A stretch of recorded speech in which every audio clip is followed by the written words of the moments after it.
In 2020-2021 alone, there were around 5,000 RID or reportable injuries attributed to falls from height, 40 of which were fatalities.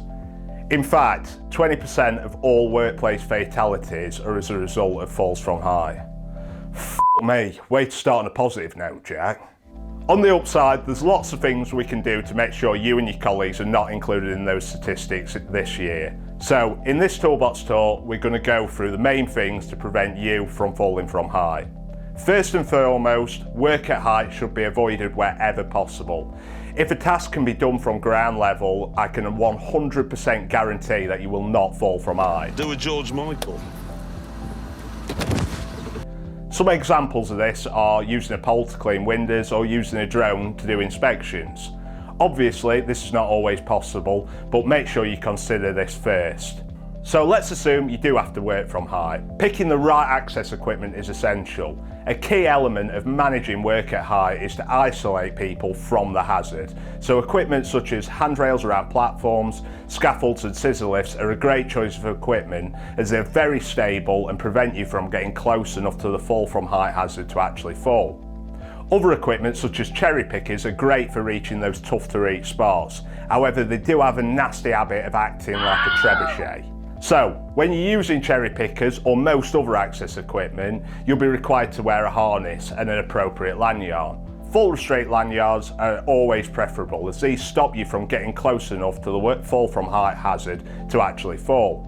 Okay, so you've picked your equipment, now it's time to do some checks before you start. Number 1, pre-use checks on equipment. This includes checking that the equipment has been checked by a competent person at suitable intervals. For example, a scaffold has to be inspected weekly, or a MUP or harness has to be subject to a thorough examination in the last 6 months. In addition to this, check the equipment has not been damaged since it's been inspected. Check for things like flat tyres, hydraulic leaks, and that the controls work as expected if it's a MUP, or things like damaged webbing if it's an harness. Check you have the right training to use the specific piece of equipment. This isn't such an issue for things like fixed scaffolds, but it's essential for equipment such as MUPs. Also check that you're familiar with the specific equipment. Not all MUPs are made equally and some have different controls and functions.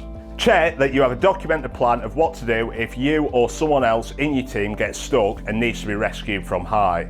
It's also a great idea to do general pre-use checks on the activity. These will identify emerging hazards such as poor housekeeping, which could lead to slip and trip hazards, as well as things like missing documentation.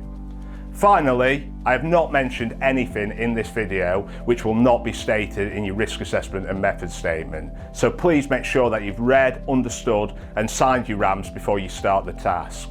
If you're ever unsure about the safest approach, consult your supervisor or your health and safety department before proceeding. That just about covers it. Falls from height are a serious risk, but by following the steps we've discussed today, you can protect yourself and your colleagues. Thanks for watching, and I'll see you next time.